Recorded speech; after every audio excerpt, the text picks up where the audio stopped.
Olá, sexto ano. Hoje eu trago para vocês mais uma aula de redação no livro de produção de texto, ok?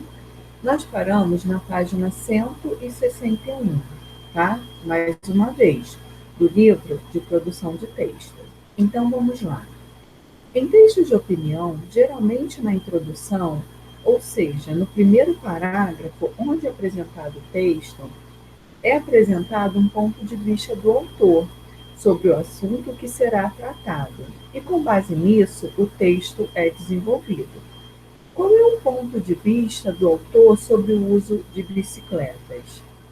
O autor defende que andar de bicicleta pode ser uma alternativa viável de transporte nas grandes cidades, tá? E, consequentemente, isso faz muito bem ao meio ambiente, ok? Então vamos lá. Para defender um ponto de vista, o autor emprega um importante recurso chamado argumento, tá? Então, o que são os argumentos? É um conjunto de ideias que empregamos para comprovar algo e, consequentemente, defender o nosso ponto de vista, tá? Visando convencer o outro a pensar como eu penso, ter a mesma opinião que eu tenho, tá bom? Eu até brinco e falo assim, o aluno vai falar, mas eu não sei argumentar, eu não sei o que é argumento. Sabe sim, é só você pedir para ir a uma festa, a mãe não deixar, né? E você falar, mas eu estudei, mas eu tirei notas boas. Esses são argumentos, você está tentando convencê-la, né, a pensar como você pensa, a deixá-lo ir à festa, tá bom? Então é isso. À medida que eu argumento, eu levo o outro a pensar como eu penso, tá bom? Então, dessa forma, alguns argumentos foram utilizados no texto, né? Então, a gente vai organizar esses argumentos. Vamos colocar em qual parágrafo cada argumento apareceu. Então, vamos lá, ó. Vou começar aqui. O primeiro argumento, né, foi no primeiro parágrafo. No segundo parágrafo, tá? Porque no primeiro parágrafo é a introdução. O uso de bicicletas é uma alternativa viável no transporte, sendo utilizadas em diversas situações do dia a dia, tá?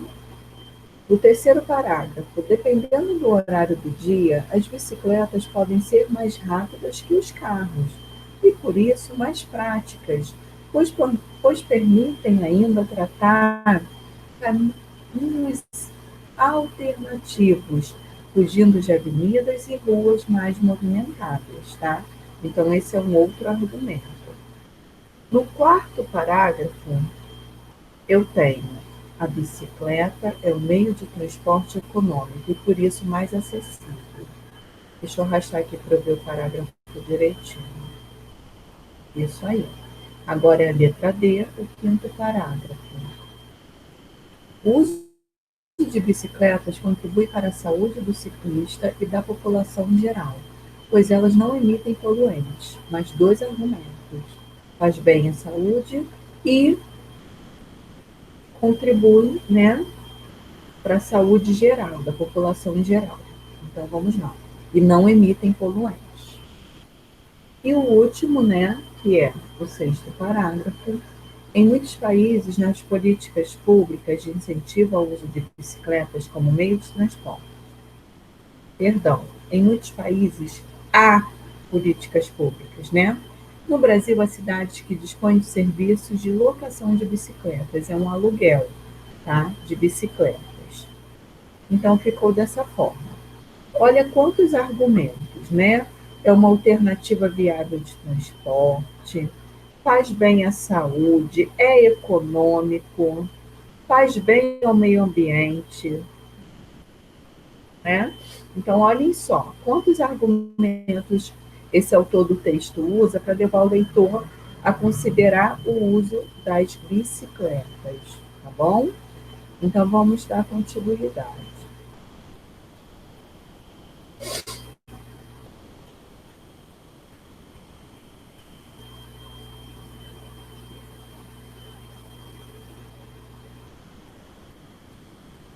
Vamos lá, vamos seguir. Releia este trecho do texto de opinião. Embora a infraestrutura para o trânsito de bicicletas na cidade ainda seja deficiente, a utilização das ciclovias, dos acostamentos e dos caminhos alternativos, fora das grandes avenidas, poupa muito tempo dos ciclistas. Então vamos lá. São apresentados aspectos negativos e positivos em relação ao uso de bicicletas em São Paulo. Complete o quadro especificando cada um deles, tá? Então vamos lá. Vamos analisar aqui, ó. Primeiro ponto, está falando que a infraestrutura para o trânsito ainda é deficiente. Então a gente pode considerar isso um aspecto negativo ou positivo? Negativo, tá? Agora, poupar, ter um caminho alternativo pode ser considerado um aspecto negativo ou positivo. E ainda, poupar o tempo dos ciclistas pode ser considerado um ponto negativo ou positivo. Então, o quadrinho ficou assim, tá? O negativo é não ter estrutura, infraestrutura, né, para o trânsito de bicicletas na cidade. Infelizmente, nós tivemos a notícia de um acidente de uma senhora que defendia, inclusive, né, o uso das bicicletas. Ela fazia pesquisas nessas áreas, usava a bicicleta como meio de transporte.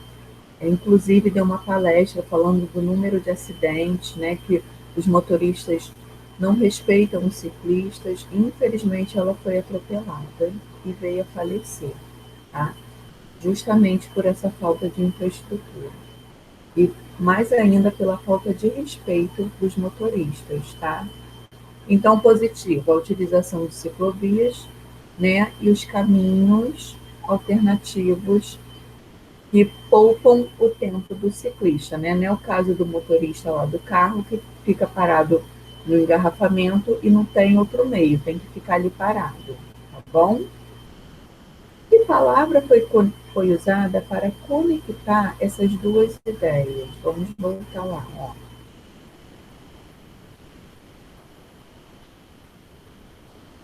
Ainda, embora, né, a infraestrutura ainda seja, né? Então foi usada a palavra embora. Mesmo que existe essa deficiência, ainda assim vale a pena, é viável usar a bicicleta, tá? Ao relacionar as ideias, que sentido essa palavra estabelece entre elas? Então vamos lá, ó. A quebra, ela quebra a expectativa e apresenta um contraste entre as informações, tá? Tem um probleminha.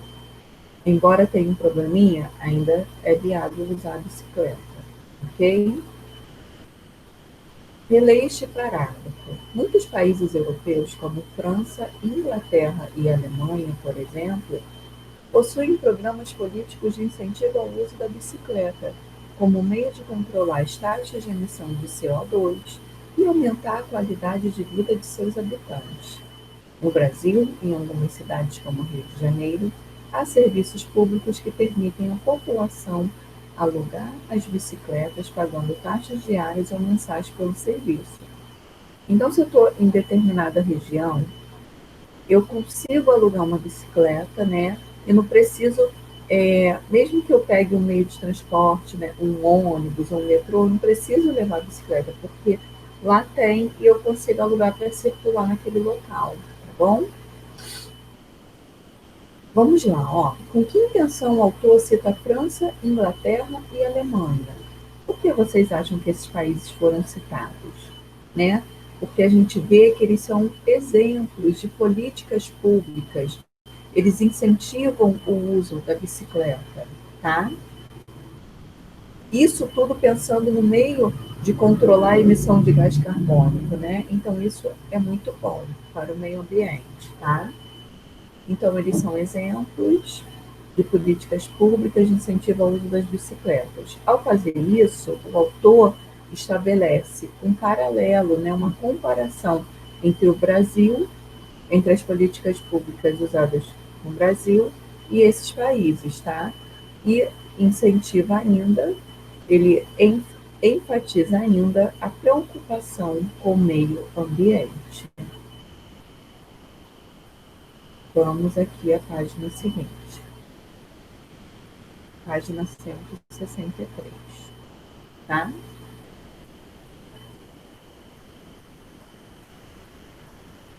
Então vamos lá, ó. Então eu já vi que esse artigo ele tem a introdução, onde o tema é apresentado, a posição que esse autor vai defender. Ele tem o desenvolvimento, né, onde ele desenvolve seus argumentos, ele pode citar autoridades, ele pode citar dados estatísticos, pesquisas, tá? E a conclusão. O que é a conclusão? É a parte final do texto de opinião, tá? E como ela deve ser objetiva, sucinta e coerente com as ideias apresentadas. Eu não posso falar uma coisa lá no meu desenvolvimento e falar outra na minha conclusão, tá? Assim, há várias estratégias para a elaboração da conclusão. Inclusive, é viável que você apresente uma solução para o problema apresentado, tá? Então, vamos lá. Olha o que tem que ter na conclusão: apresentar uma síntese das ideias expressas anteriormente, explicitar um posicionamento, deixar um posicionamento implícito, tá? Apresentar as consequências lógicas dos argumentos já apresentados no texto, levantar hipóteses e dar sugestões para a solução de possíveis problemas apontados no texto. Bom, então vamos lá. Qual dessas estratégias o autor do texto utiliza? Ele explicita um posicionamento que deixa claro ao leitor que a bicicleta pode ser um recurso valioso ao substituir os automóveis, tá?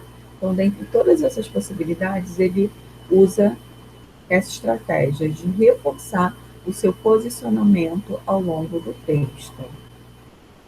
O título em um texto de opinião é um elemento muito importante. Releia o título do texto lido e veja outros exemplos. Deseducação brasileira. Reparem que quando eu coloco esse prefixo, essa palavrinha que vem antes de educação, eu já coloco ela com sentido oposto, né? De educado, gentil, da questão da educação, né? No trânsito, já torna deseducado, não ter respeito, né? Não respeitar as leis. A corrupção no Brasil também é mancada por nós. Então, são títulos, né, de outros textos, tá? Explique os objetivos dos títulos de textos de opinião. Os títulos, de uma maneira geral, independente de ser um texto de opinião, de uma notícia, né, ou até mesmo uma manchete, eles sempre têm que chamar a atenção do leitor, tá? Despertar essa curiosidade. É como se fosse um convite para o leitor: vem aqui, ó, através desse título, vem conhecer o texto, né, ou a notícia. Bom, uma das características do texto de opinião é a presença das marcas pessoais, tá? Então vamos lá. Palavras e expressões como penso que, acho que, na minha opinião, são comuns em textos opinativos e sinalizam as marcas pessoais, tá? Então, se ele usou a primeira pessoa, isso já é uma marca pessoal também. No entanto, acredito que um dos maiores benefícios que a utilização da bicicleta traz diz respeito à saúde, tanto do próprio usuário como dos outros habitantes dos centros urbanos. Que palavra indica a marca pessoal nesse trecho? Essa palavrinha aqui, ó, acredito, tá? Que efeito esse uso garante ao texto? Então, vamos já. Revela ao leitor os argumentos e pontos de vista do autor. Bom, então vamos encerrar essa aula por aqui, ok? Eu agradeço mais uma vez pela atenção Vou deixar como sugestão de atividade a página 164. Bom, obrigada mais uma vez e até a próxima.